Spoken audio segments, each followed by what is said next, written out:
انہوں نے جا کر کینیا میں وزٹ بھی کیا اور کینیا کے اندر انہوں نے انٹرویوز بھی کیا، اور اس کے بعد انہوں نے ایک فیکٹ فائنڈنگ رپورٹ مرتب کی.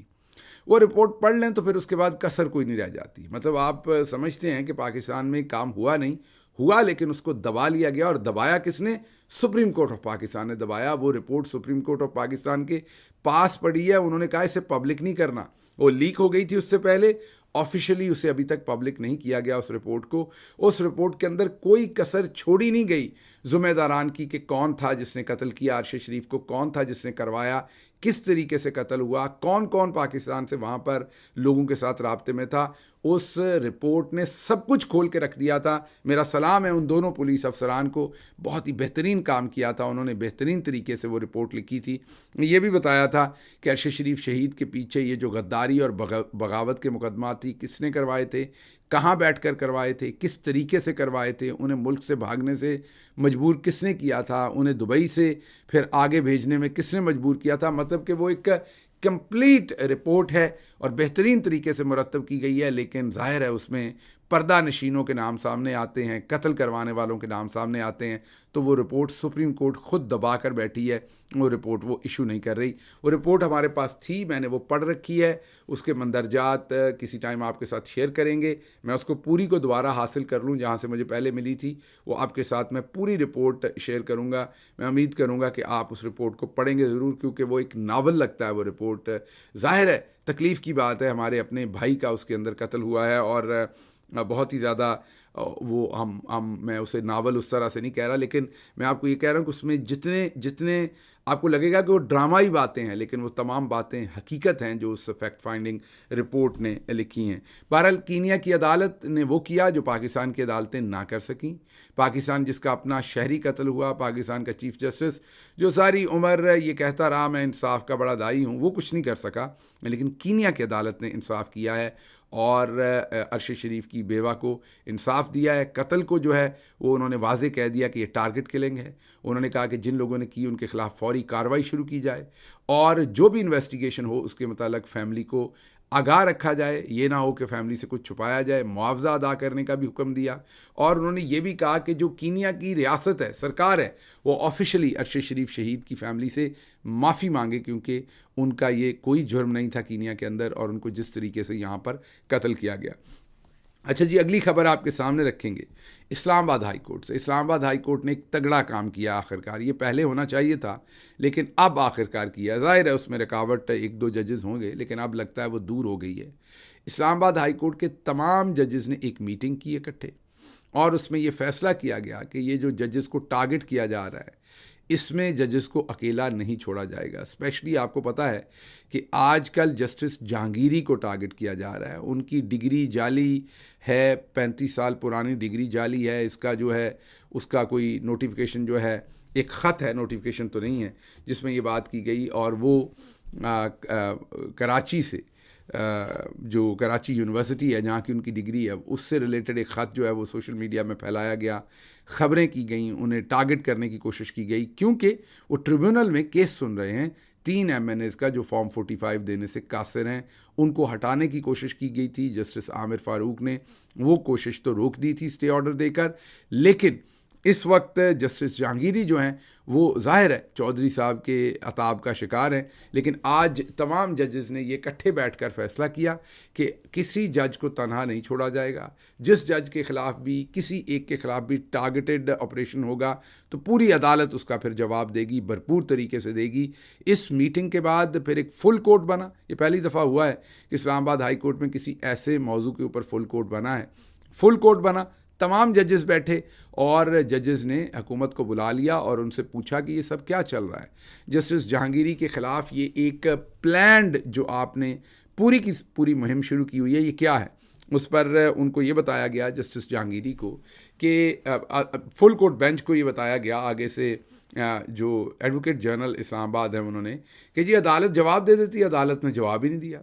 اس پر جج بھرم ہو گئے کہ آپ چاہتے یہ ہے کہ آپ ججوں کی عزتیں جو ہیں وہ میڈیا میں اچھالیں، جا کے کہیں ان کی ڈگریاں غلط ہیں تو جج ٹویٹ کر کے بتائے کہ نہیں میری ڈگری اصلی ہے، میری ڈگری غلط نہیں ہے. آپ تو ہر روز ایسا کوئی نہ کوئی کیچڑ اچھالیں گے. اگر آپ کو واقعی لگتا ہے کسی جج کی ڈگری جعلی ہے تو آپ سپریم جوڈیشل کونسل میں چلے جائیں. عدالت نے کہا کہ آپ کے پاس آپشن ہے، آپ ریفرنس ظاہر کریں. آپ کو لگتا ہے جج باعث ہے، جج نے رشوت لی ہے، جج نے کچھ غلط کیا ہے، جج کے کریڈینشلز خراب ہیں، جج نے انصاف نہیں کیا، کوئی بھی ثبوت آپ کے پاس ہے تو ایک مروجہ طریقہ ہے، آپ جوڈیشل کونسل چلے جائیں، وہاں پر ریفرنس فائل کریں، ہمیں کوئی اعتراض نہیں. لیکن میڈیا کے اندر آپ یہ پامالی کرتے ہیں. اور عدالت نے ایڈوکیٹ جنرل سے کہا کہ آپ نے کیا بات کی ہے، ہمیں سمجھ نہیں آئی. آپ چاہتے ہیں کہ اب عدالت روز اس طرح کے بیہودہ الزامات کے جواب ججز خود دیں؟ آپ آج ایک الزام لگا رہے ہیں تو کل دوسرا لگائیں گے. اس پر ظاہر ایڈوکیٹ جنرل کے پاس کوئی جواب تھا نہیں، پھر نیچے کو دیکھ رہے تھے. بہرحال عدالت نے کہا کہ اس کیس کو سنا بھی جائے گا، اور جنہوں نے جہانگیری صاحب کے خلاف یہ مہم چلائی ہے وہ اب جیل کا وزٹ ان کا ضرور ہوگا، عدالت انہیں جیل ضرور بھیجے گی. اس میں انہوں نے غریدہ فاروقی، حسن ایوب اور دیگر جو ٹاؤٹس اس کے اوپر اسٹیبلشمنٹ کے کہنے پر پروگرام کر رہے تھے ان کو بھی نوٹس دے دیا ہے، اور پی ٹی اے کو بھی نوٹس دیا ہے. دوبارہ میجر جنرل ریٹائرڈ حفیظ الرحمان صاحب کا پی ٹی اے جو ہے اس کے چیئرمین ہیں میجر جنرل ریٹائرڈ حفیظ الرحمان صاحب، وہ دوبارہ عدالت میں ہوں گے. ان کو بھی ایک نوٹس جاری کر دیا گیا ہے. پیمرا کو بھی نوٹس جاری کیا گیا ہے، جو ٹیلی ویژن کے اوپر اتھارٹی ہے، ان کو بھی، کہ یہ کس طریقے سے نہ صرف سوشل میڈیا کے اوپر ایک آرگنائزڈ ایک طریقے کی آرکیسٹریٹڈ مہم چلی جسٹس جہانگیری کے خلاف، بلکہ اگر آپ دیکھیں تو وہ ٹیلی ویژنس پر بھی چلی. تو یہ عمران خان کا تو وہاں نام نہیں لینے دیا جاتا، تصویر نہیں دکھائی جاتی، لیکن ججز کے خلاف تمام کام جو ہے وہ بغیر کسی رکاوٹ کے وہاں چل رہا ہے. نہ پیمرا ایکٹیو ہوتا ہے، نہ پی ٹی اے ایکٹیو ہوتا ہے، کچھ ایکٹیو نہیں ہوتا، اور ججز کو نشانہ بنایا جاتا ہے. بہرحال آگے چھٹیاں ہیں، تعطیلات ہیں جو شروع ہو رہی ہیں اگلے ہفتے سے اسلام آباد ہائی کورٹ میں، اور تعطیلات کے فوراً بعد کی ڈیٹ دی ہے، کیونکہ ظاہر ہے جو چھٹیاں ہوتی ہیں اس میں ججز جو ہے الٹرنیٹ ڈیز کے اوپر، یہ سال میں ایک ہی دفعہ چھٹیاں ہوتی ہیں ججز کو، الٹرنیٹ ڈیز کے اوپر عدالت میں پھر چھٹیاں ہوتی ہیں. مطلب اگر عمومی طور پر عدالت کے اندر 5 یا 6 بینچ کام کر رہے ہوں تو چھٹیوں میں 1 یا 2 بینچز کام کرتے ہیں بہت ہی ضروری مقدمات کے لیے. تو چھٹیوں کے بعد جب دوبارہ عدالت اپنے فل کیپیسٹی پر آئے گی، تمام ججز واپس ہوں گے، تو پھر اس کیس کا فیصلہ، اس کیس کی سماعت شروع ہوگی دوبارہ سے. نوٹس جاری کر دیے گئے ہیں، جیسے ہی واپس چھٹیوں سے تمام ججز آئیں گے تو اس کی سماعت دوبارہ جو ہے وہ ریزیوم ہوگی، اور پھر ان کو جواب دینا پڑے گا. لگ رہا ہے کہ یہ کیس کسی طرف جائے گا، کیونکہ تمام ججز اکٹھے ہوئے ہیں، تمام کی عزت کا معاملہ ہے. لگ رہا ہے کہ اب جسٹس عامر فاروق صاحب کو بھی احساس ہو رہا ہے کہ وہ بہت دور نکل گئے، اور اپنے ساتھی ججز کو انہوں نے ترنوالا بنا کر پیش کر دیا، اور اب ان کی پگڑیوں کے ساتھ فٹ بال کھیلنے کی جو بات کی تھی وہ واڈا صاحب نے بیان میں، لگ رہا ہے کہ اسٹیبلشمنٹ وہی کرنے جا رہی ہے اور کر رہی ہے. اچھا جی، اگلی جو آپ کے سامنے خبر رکھیں گے وہ اسی سے ریلیٹڈ خبر ہے، اور وہ خبر ہے کہ اسلام آباد کے جو تینوں حلقے ہیں جس وجہ سے یہ سب کچھ ہو رہا ہے، جس وجہ سے جسٹس جہانگیری کے ساتھ یہ سب کچھ ہوا ہے، وہ خبر آپ کے سامنے رکھتے ہیں. وہ یہ ہے کہ اسلام آباد کے جو تینوں حلقے جہاں پر پی ٹی آئی جیتی تھی لیکن وہ حلقے چھین لیے گئے تھے فارم 47 کے اوپر، ان کی سماعت ہوئی ہے اب دوبارہ. آپ کو پتہ ہے کہ تینوں جو جیتے ہوئے یا جتوائے ہوئے ایم این اے ہیں جعلی ووٹوں کے اوپر پی ایم ایل این کے، انہوں نے جسٹس جہانگیری کے اوپر جا کر ایک ریفرنس فائل کر دیا تھا الیکشن کمیشن کے اندر، اور کہا تھا کہ ہمارا کیس یہاں سے ٹرانسفر کر دیں، اور ماشاءاللہ سے الیکشن کمیشن نے بھی بغیر کوئی ثبوت دیکھے ٹرانسفر بھی کر دیا تھا. جسٹس جہانگیری کو مجرم بھی قرار دے دیا تھا کہ ہاں وہ بہت غلط کر رہے ہیں، آپ کا دعویٰ ٹھیک ہے، ہم کہیں اور بھیج دیتے ہیں. پھر اسلام آباد ہائی کورٹ نے اس پر ایکشن لیا. جسٹس عامر فاروق نے پوچھا کہ بتائیں کیا اعتراض ہے آپ کو جسٹس جہانگیری پر، انہوں نے کیا غلط کیا. تو اس پر یاد کیجئے کہ جو انجم وکیل تھے عدالت کے سامنے حاضر ہوئے اور اپنی درخواست نہیں پڑھ پا رہے تھے، انگریزی کا کوئی ایک لفظ بیچ میں آ گیا تو انہوں نے کہا یہ قانونی بات ہے، وہ نہیں پڑھ پا رہے تھے، جس پر عدالت سے ان کی سرزنش ہوئی تھی. پھر انہوں نے عدالت سے معافی مانگی تھی اور یہ مانا تھا کہ میں نے غلط درخواست دی ہے. جسٹس جہانگیری نے کچھ غلط نہیں کیا، اور پھر انہوں نے یہ درخواست واپس لی تھی عدالت سے، اور عدالت نے کہا تھا کہ وہی بینچ سنے گا جسٹس جہانگیری کا. آج جب جسٹس جہانگیری نے دوبارہ ان حلقوں کی سماعت شروع کی تو انہوں نے ان تینوں ایم این ایز کے وکیلوں سے پوچھا جو نون لیگ کے جعلی جیتے ہوئے ایم این ایز ہیں کہ آپ میرے خلاف ریفرنس لے کے گئے تھے، آپ بتائیے کہ میرے پر کیا اعتراض ہے، میں نے کیا غلط کیا تاکہ میں اس کو فکس کروں، یا غلط کیا ہو تو میں خود کیس کہیں پہ ٹرانسفر کر دوں تو آپ اس کی نشاندہی کر دیں. انہوں نے پوچھا کہ کیا قانون میں یہ نہیں لکھا کہ روز کی بنیاد پر سماعت ہوگی. تو آگے سے ان کے وکیل نے کہا جی لکھا ہوا ہے. انہوں نے کہا کہ کیا قانون میں یہ نہیں لکھا کہ الیکشن ٹریبیونلز جب سن رہے ہوں گے کوئی کیس تو 180 دنوں کے اندر اندر، مطلب 6 مہینے کے اندر اندر انہوں نے اس کا فیصلہ کرنا ہے۔ کیا یہ نہیں لکھا ہوا قانون میں؟ وکیل نے کہا جی لکھا ہوا ہے۔ اس پر جج صاحب نے پوچھا کہ کیا اس قانون کے اندر یہ نہیں لکھا ہوا کہ زیادہ سے زیادہ تاریخ جو ہے وہ 7 دن کی ڈالی جا سکتی ہے؟ تو انہوں نے آگے سے کہا جی لکھا ہوا ہے۔ تو پھر عدالت نے کہا کہ بتائیے ہم نے ابھی تک کیا ایسا کیا ہے جو قانون کے خلاف ہے، جو ہم سے ریکوائرمنٹ ہے قانون کی جج سے، اس کے میں نے خلاف کیا ہے، آپ بتا دیں کہاں تعصب ہے۔ اس پر جج کے پاس کوئی جواب نہیں تھا۔ پھر عدالت نے کہا کہ ہم اس میں کوئی ایک تاریخ بھی ہفتے سے زیادہ کی نہیں دیں گے، جیسا کہ قانون میں لکھا ہوا ہے، قانون کی عملداری کریں گے، اور جو فارم 45 نہیں جمع کروائے گا، ڈیٹا نہیں دے گا، جواب نہیں دے گا، اسے 2 لاکھ روپیہ جرمانہ ہوگا۔ اور ریٹرننگ آفیسر کو انہوں نے پہلے 15,000 جرمانہ کیا تھا پچھلی دفعہ، وہ اس نے جمع کروا دیا ہے، لیکن فارم 45 نہیں جمع کروائے۔ اور عدالت نے دوبارہ آخری موقع دیا ہے نون لیگ کے ایم این ایز کو فارم 45 جمع کروانے کے۔ طارق فضل چودھری صاحب کے وکیل نے وکالت نامہ ہی نہیں دیا تھا، یہ بھی ایک طریقہ ہوتا ہے عدالت کو ڈیلے کرنے کا۔ تو پھر طارق فضل چودھری صاحب خود روسٹرم پر آئے، انہوں نے کہا جی مجھے 1 ہفتے کا وقت دے دیں اور میں اس کے بعد جو ہے وہ جمع کرواؤں گا۔ بہرحال عدالت نے جمعرات تک کی تاریخیں دی ہیں، اب 3 سے 4 دن کا وقفہ دیا ہے، اور انہوں نے کہا ہے کہ جمعرات کو فارم 45 ہر صورت لے کر آئیں، یہ آخری موقع ہے، نہیں لے کر آئے تو پھر ہم آگے چلیں گے۔ فارم 45 کہاں سے جمع کروائیں گے، وہ تو ہے نہیں۔ لیکن اس میں اچھی بات کیا ہے؟ اچھی بات اس میں یہ ہوئی ہے کہ جسٹس جہانگیری کے اوپر بہت تبرہ کیا گیا، ان کے اوپر بہت پریشر ڈالا گیا، ان کا بہت ہی زیادہ آپ یہ کہہ سکتے ہیں کہ ان کی پگڑی اچھالنے کی کوشش کی گئی، جعلی ڈگری اور دوسری باتیں، لیکن انہوں نے بالکل اس کا پریشر نہیں لیا۔ جس طریقے سے وہ پہلے کیس سن رہے تھے بالکل اسی طریقے سے سنا، بلکہ اور زیادہ ٹرانسپیرنسی آفر کی ہے، ان کو دعوت دی ہے کہ آئیں بتائیں عدالت کہاں غلط کر رہی ہے یا کیا ہے، تاکہ آپ کو مزید انصاف دیا جا سکے۔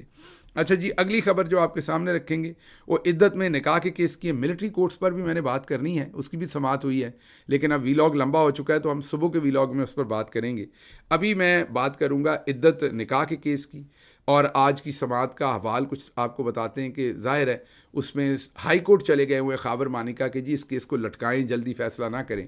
اس پر جو سلمان اکرم راجہ، سلمان صفدر، انہوں نے کہا کہ جی فوری طور پر اس کیس کو سنا جائے، اس کو مزید نہ لٹکایا جائے، اور کیونکہ عدالت آپ کو حکم دے چکی ہے 30 دن کے اندر۔ جج نے وعدہ کیا ہے کہ اگر ہائی کورٹ نے کوئی اسٹے آرڈر نہ دیا تو میں کیس کا متعلقہ جتنا بھی ٹائم طے شدہ ٹائم ہے جو ہائی کورٹ نے کیا اس کے اندر ہی میں اس کا فیصلہ کروں گا۔ اچھا جی، اگلی سماعت آج ایک دوبارہ گنتی کی سماعت ہوئی۔ جسٹس احسن بھون آج جسٹس قاضی فائز عیسیٰ کے سامنے پیش ہوئے۔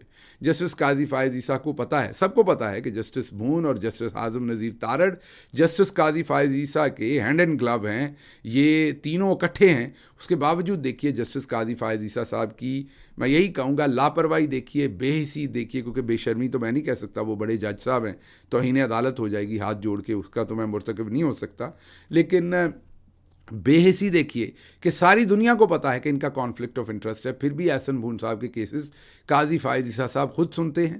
اور ایک نارو صاحب ہیں، ان کی گنتی کا کیس ہے نون لیگ کے ممبر کی، اور اس میں احسن بھون صاحب نے دلائل دیے، اور دلائل میں ذکر ہوا فارم 47 کا۔ تو قاضی فائز عیسیٰ صاحب نے کہا کہ یہ فارم 47 کیا ہوتا ہے؟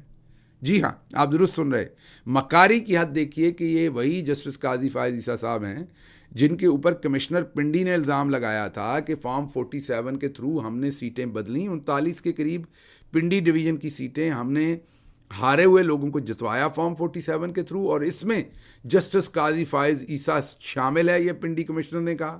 ان کے اس پریس کانفرنس کے بعد ان کو غائب کر دیا گیا، وہ ابھی تک غائب ہیں اور اغوا ہیں، نہ اس کے اوپر قاضی فائز عیسیٰ صاحب نے کوئی ایکشن لیا۔ ہاں ضرور میڈیا میں آئے تھے فوراً اسی ٹائم واک کرتے ہوئے، ویسے کہتے ہیں میں میڈیا نہیں دیکھتا، 2 گھنٹے کے اندر اندر یا گھنٹے کے اندر اندر سوشل میڈیا پر آ کر ایک صحافی کو انہوں نے اپنا انٹرویو دیا تھا، جس میں انہوں نے فارم 47 کا جواب بھی دیا تھا، اور انہوں نے یہ بھی کہا تھا کہ میں اس میں ملوث نہیں، لیکن آج تک انہوں نے کوئی کام نہیں کیا کہ کمشنر پنڈی کو جو ہے وہ پروڈیوس کیا جائے اور سامنے لایا جائے، وہ ابھی تک لاپتہ ہیں۔ اور آج بڑی ہی ڈٹھائی کے ساتھ عدالت میں پوچھتے ہیں یہ فارم 47 کیا ہوتا ہے؟ اب آپ کو کون بتائے کہ فارم 47 کیا ہوتا ہے؟ اسی سے تو آپ نے ساری لوٹ مار کی ہے۔ بہرحال وہ ہمیں پہلے ہی پتہ ہے کہ جسٹس بھون آپ کی عدالت میں جیتیں گے، کیونکہ فیصلہ انہوں نے لکھنا ہے، آپ نے تھوڑی لکھنا ہے۔ جو ان کا دل کیا وہ لکھ کے آپ کو بھیجیں گے اور آپ اس پہ دستخط کر دیں گے۔ تو جسٹس بھون صاحب کا کیس نہ لگایا کریں، جو وہ پٹیشن فائل کیا کریں انہیں کہا کریں کہ پٹیشن فائل کرنے کے ساتھ ساتھ حضور ایک فیصلہ لکھ کے بھی فائل کر دیا کریں۔ تو ایسے آپ کا وقت بھی ضائع کرتے ہیں، بلکہ آپ کے وقت کی کیا پرواہ ہے، آپ تو ایکسٹینشن کے لیے پاؤں میں لیٹے ہوئے ہیں حضور۔ آپ جسٹس بھون صاحب کا وقت ضائع کرتے ہیں، انہوں نے جسٹس تارڑ کے ساتھ مل کے اور بہت سارے کام کرنے ہوتے ہیں۔ تو آپ ایک نوٹیفیکیشن کریں مہربانی کر کے، اور اس میں یہ کہیں کہ جسٹس بھون جب بھی کوئی پٹیشن دائر کریں اس کے ساتھ ساتھ فیصلہ بھی لکھ کر دائر کر دیں تاکہ آپ دستخط کریں۔ یہ سب نوٹس اور ساری ڈرامے بازی کا کام ہونا نہیں چاہیے۔ اچھا جی، عمران خان صاحب نے ایک درخواست کی تھی کہ ان کے بیٹوں کے ساتھ ان کی واٹس ایپ پر جو ہے وہ بات چیت کروا دی جائے۔ عدالت نے وہ ریجیکٹ کر دیا ہے اور کہا ہے کہ بات ہوگی تو عام فون پر ہوگی تاکہ تمام ایجنسیز اسے ریکارڈ کر سکیں، تاکہ وہ ہر شخص اسے ریکارڈ کرے اور بعد میں سنیں اور ٹوٹے جوڑ کر۔ ظاہر ہے ہو سکتا ہے عمران خان کے بیٹے کسی جگہ پر باپ کی محبت میں کوئی کمزور بات کریں، اگزامپل کے طور پر کہتا ہوں، یا باپ بیٹوں سے کوئی ایسی بات کرے جو یہ استعمال کر سکیں میڈیا کے اوپر، تو پھر ٹوٹے جوڑ کر اسے شائع کیا جائے گا، کیونکہ شرم اور احترام تو ہے نہیں کہ فیملی کی بات ہے پرائیویسی میں ہونے دیں۔ تو اس لیے اب واٹس ایپ پہ بات کرنے کی اجازت نہیں ہے، فون پہ شاید اجازت دے دیں، واٹس ایپ پہ نہیں۔ یہ حالات ہیں۔ سرگودا کے جج کو ہراساں کرنے کا معاملہ، آپ کو پتہ ہے کہ جج محمد عباس جنہوں نے ضمانت دی تھی 9 مئی کے جھوٹے کیسز کے اندر جو لوگوں کو قید کیا گیا تھا، اور ان کو کہا گیا تھا ضمانت نہیں دینی، انہوں نے کہا نہیں دیتا، ثبوت لائیں۔ کیوں نہیں دینی؟ کیونکہ ثبوت تو ان کے خلاف کوئی نہیں ہے، تو سب بے گناہ ہیں۔ تو ثبوت دینے کی بجائے پہلے ISI کے آفیسر نے ان سے ملنے کی کوشش کی، یہ ہم نہیں کہہ رہے۔ جج محمد عباس نے خط لکھا تھا جسٹس شہزاد ملک کو، جو چیف جسٹس سے لاہور ہائی کورٹ کے، انہوں نے کہا پہلے مجھے ISI نے ملنے کی کوشش کی، میں نے انکار کیا، تو بہاولپور میں میری فیملی کے گھر کا گیس کا میٹر توڑ دیا گیا، اس کو آگ لگانے کی کوشش کی گئی، پھر بجلی کا بہت بڑا بل بھیجا گیا، اس کے بعد میری عدالت پر فائرنگ کی گئی، ٹرانسفارمر اڑا دیا گیا، پھر ان کو محبوس کر لیا گیا، 7 گھنٹے تک ان کو یرغمال بنائے رکھا کمرے میں، زبردستی فیصلہ لینے کی کوشش کی گئی، انہوں نے پھر بھی ضمانت کا فیصلہ دیا، تو اس کے بعد ان کی عدالت کے عملے کو گھر پہ جا کے شام میں جو ہے وہ یرغمال بنایا اور زبردستی لکھوایا کہ کوئی فیصلہ نہیں ہوا۔ یہ سب کچھ ایجنسیز نے کیا۔ انہوں نے خط لکھ دیا جسٹس شہزاد ملک کو، انہوں نے ایک بینچ بنایا تھا جسٹس شاہد کریم صاحب کی عدالت کا، اور وہ یہ کیس سن رہے ہیں۔ آج اس کیس کے اندر DPO سرگودا نے اور RPO سرگودا اور دیگر پولیس والوں نے غیر مشروط معافی مانگ لی ہے، مطلب کہ مان لیا ہے نا وے کہ ہم نے غلطی کی ہے، ہم سے یہ ساری کوتاہی ہوئی ہے۔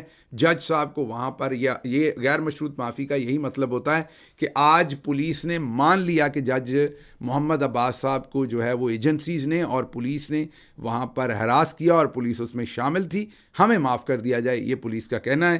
اب اس سے بڑی نالائکی کسی بھی عدالت کی ود آل ڈیو رسپیکٹ میں یہی کہوں گا وہ کیا ہوگی کہ اگر اس پر بھی معافی ملتی ہے اور اس پر بھی سزا نہیں دی جاتی تو پھر جو ہو رہا ہے وہ درست ہو رہا ہے، اور عمومی طور پر عدالتیں معافی کرتی ہیں اور آگے بڑھتی ہیں، جس کی وجہ سے آج ہم یہاں تک پہنچے ہوئے ہیں۔ کسی ایک کو سزا ملے گی تو معاملات آگے چلیں گے، لیکن لگ نہیں رہا پاکستان میں جو رواج چل رہا ہے کہ یہ کیا جائے۔ اچھا جی، PTI کا جو جلسہ کی NOC منسوخی تھی اس پر سماعت ہوئی ہے، اور اس میں تھوڑی سی ہماری طرف سے کوتاہی تھی کہ اس میں کمشنر کا جو آرڈر تھا اس کو چیلنج نہیں کیا گیا تھا۔ اس پر جسٹس بابر ستار صاحب نے کہا کہ اس کو چیلنج کریں، دوبارہ فائل کریں تاکہ بات آگے بڑھے۔ ہمارے وکلا فوری طور پر اس پر ریلیف لینا چاہتے تھے، لیکن جسٹس بابر ستار نے کہا کہ جو منسوخی کا لیٹر ہے وہ تو آپ نے شامل نہیں کیا، تو ریلیف کیسے مل سکتا ہے اس پر؟ اب وہ جیسے ہی آرڈر جو کمشنر کا ہے منسوخی کا وہ ایڈ کریں گے عدالت میں تو کارروائی آگے چلے گی۔ اس کے ساتھ ہی مجھے دیجیے اجازت۔ اللہ آپ کا حامی و ناصر ہو۔ پاکستان زندہ باد۔